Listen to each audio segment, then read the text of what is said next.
If you haven't seen the previous video in this series, click that link in the description below.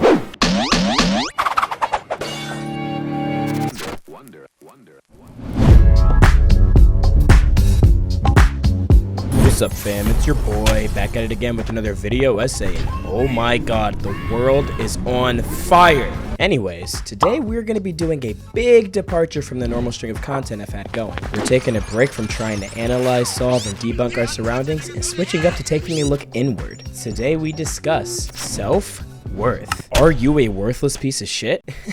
Okay, but I am going to be taking this seriously. Quick disclaimer, I am not a mental health professional. This video is entitled Solving the Mental Health Crisis or VicRL Cures Your Depression. We are purely dissecting self-worth as a concept. The more you understand a concept, the easier it is to tackle. So if this video happens to offer you some insight on self-worth, it might help you gain more control over it. I'm also going to be taking this video as an opportunity to give a bit of a more personal spin on the content. I will be talking, vaguely, about some of my own personal mental hangups and how that, vaguely, relates to self-worth as a whole. Every source that I use will be right there. Alright, enough with the setup. It's time to buckle your seatbelts and put on your helmets, because it's time to journey into the mind.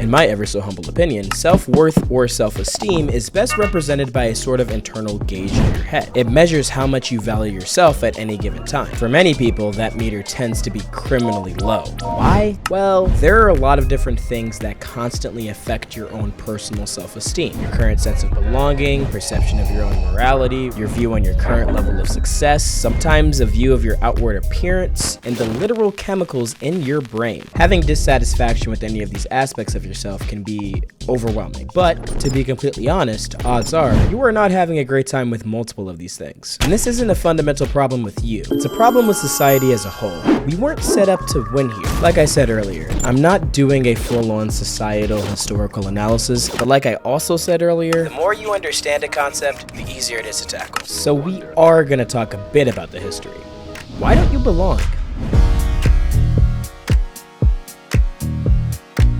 It has been well documented that humans are social creatures. We evolved to use our tiny brains to work with other tiny brains to do big brain things. Being a part of a social group used to be the literal difference between life and death. We are biologically wired to be social, so why are we so bad at it? Well, not being social won't result in you getting mauled by a pack of wolves anymore. Our environment isn't nearly as hostile. It allows us to isolate, and isolating is a lot easier than socializing. Most people either aren't warned about or deliberately taught to ostracize others. It's kind of a great way to check people who aren't fitting into societal norms. This could be seen on a personal level, like teenagers excluding those with interest outside of whatever they like, or in political movements that target marginalized groups. It's baked into our brains that being different isn't good. So everyone, including you to an extent, has an individualistic like reflex. There has been a lot of social progress. People are more aware now than they've ever been about their own personal biases. But using ostracization as a form of punishment is still very common. Shit, take something like America's prison industrial complex. About 60% of people in federal and state prisons are there for non-violent offenses. Regardless of your opinions on what being tough on crime should look like, it's ingrained into many Americans that being straight up ejected from society is an acceptable form of punishment. Bring this to a more personal level, and this can translate to ejecting those who fail to embody societal norms. Everyone has seen or experienced social ostracization at some point in their lives, and it's easy to let this cause us to become more adverse to creating new and potentially valuable relationships. Now, I know I'm being pretty vague. There are so many factors that play into this. Material conditions, age, location, demographics. But at the end of the day, the relationship between feeling like you belong somewhere and your own personal self-worth is a well-defined correlation. Figuring out where you belong is important, but it takes risks. It takes giving people and yourself a decent shot. It takes resisting the gut reaction to judge harshly before really getting to know someone. But it also takes overcoming the fear of being judged. Really hard things to do, but probably worth it. This is going to be a quick detour because it's pretty straightforward, but I do feel the need to talk about this.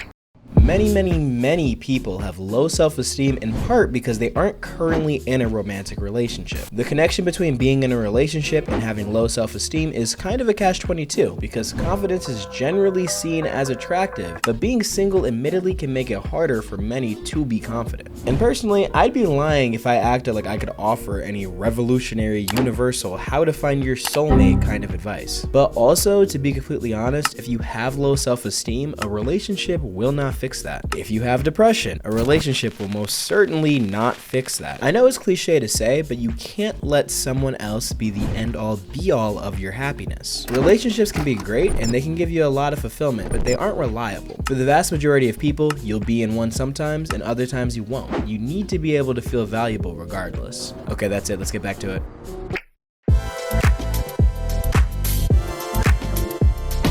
Honestly, I have found that one of the absolute hardest things for people to understand is that good people do bad things, even on purpose. It happens. Selfishness, impatience, anger, spite, there's so many things that can play into you being a short-sighted prick. But what matters is how you respond. Do you learn and change, or do you dwell and sulk? What's the value in labeling yourself as irredeemable? Are you waiting for someone else to redeem you? Irredeemable and worthless are practically synonymous, so it's important not to fall into the I'm a bad person who can't be fixed trap, a trap that I've personally fell into a couple of times. So I grew up on the south side of Chicago as a very angry and anxious kid, and this caused me to often feel like I wasn't fully in control of myself. Fighting wasn't something that I liked to do, but I got into a lot of them. For a while, I was under the assumption that I was just wired to be a violent person. In hindsight, I realized that the situation was a lot more complicated, and while trauma is not an excuse, it was most definitely a cause. Still, I shouldn't have been acting the way that I was. It took me accepting and addressing these issues to really start growing out of it. Fast forward to now where I'm in my early 20s, and over time I've managed to fuck up in ways that have nothing to do with being angry. Realizing this was another major hit to my self-esteem. Was the growth I experienced fake? Did I actually change? Am I an irredeemable, worthless piece of shit? But eventually I was able to accept that the journey to having a positive mental attitude usually involves a lot of steps forward and a lot of steps back. I basically had to accept that I'm not a bad person. I just be stupid sometimes. Low self-esteem isn't a great response to guilt. It's a natural gut response that happens, but it's irrational and unproductive. You're always going to be working on yourself, and occasionally you'll fall on your face. Funny thing is, people are aware that falling on your face is a part of the learning experience. We just tend to never actually prepare for it. You should be ready to check yourself, because odds are you'll have to. People are out here struggling, especially after the whole lockdown for 2 years thing. A significant amount of people are not where they want to be in life. Everything is more expensive, and we're all living with the collective trauma that hasn't really been addressed, but the expectations of succeeding remain the same. And I don't just mean this monetarily. When you think about what makes you happy, you can probably boil it down to a few things. Your hobbies, your relationships, your level of comfort. Each of these things are theoretically under your control. However, it's not easy to maintain these different aspects of your happiness. It's usually going to be a give or take. You put more time into your hobbies, that's less time spent resting, or maybe making money, or spending time with people that you like. Having it all together at once takes perseverance, patience, and privilege. The fact of the matter is, some people are born into money. By default, they have the time to discover themselves, make mistakes, fall, bounce back. They have the option to choose whether or not they want to be career focused. Most people don't have that choice. There is no working hard enough to have everything that you want. You work hard and you take what you can get. And this is where having a grasp on your own self-worth becomes important, because this isn't a problem with you. This is a problem with the system. Think about it like this. If social mobility across the board is low, if a significant portion of the population is food insecure, if hundreds of thousands of people are homeless, what seems more logical? A broken system, or that there are millions of people who just so happen to be fuck-ups? Staying ambitious and pushing towards building whatever kind of life you believe will make you happy is important, but you have to recognize that navigating the system is like swimming the wrong direction in a wave pool. It's very difficult, maybe not impossible, but it should be a lot easier. You shouldn't just stop and drown, but you can't be surprised you aren't doing as well as the asshole with his daddy's boat. And honestly, I've personally had some issues with this too. I'm often asked how these videos come to life. What's the point? Is this all like school related or something? Well, here's a little peek behind the curtain. This channel is all me. The editing, the scripts, the research, thumbnails, channel art, all of it, it's me. And I'm proud of it. But none of it is for classes. These videos simply exist because I like making them. But developing all of these skills has taken a lot of time and work, and I've only been able to upload twice a year. Sorry. But I have the privilege of not having to worry too much about money because my parents are wildly supportive. But even without support, I struggle to lean into my creative work my actual job, manage college, and keep my relationships intact. I'm lucky to have the support that I have, and yet I still feel like I'm falling short in doing everything that I want to do. I like making content, but even with the privileges that I have, I still can't prioritize it. And to be honest, it kind of makes me feel like shit. So I can only imagine what it's like for someone with less money and even less time. And the thing is, there isn't a solution in us. We are not time gods. We can't just simply do it all. But treating it like this is because we're just not working hard enough isn't productive. It's actually harmful,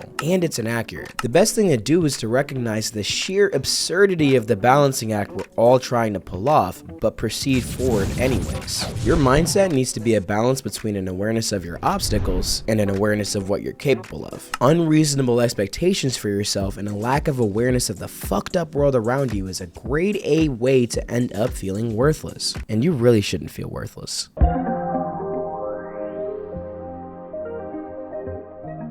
So, self-worth is a lot, and really doing it justice is way outside my pay grade of exactly $0.00. But, to sum it all up, managing your own self-esteem involves constantly fighting the natural but irrational reactions we have to either making mistakes or not quite having it all together. Self-worth is a coin with two distinct but related sides. One side is your vulnerabilities, and the other are the systems that exploit them. A healthy awareness of both will probably help you gain more control over how you feel about yourself. Thank you for watching this weird ass video for me. If you enjoyed, please hit that like button, hit that sub button, and go to therapy.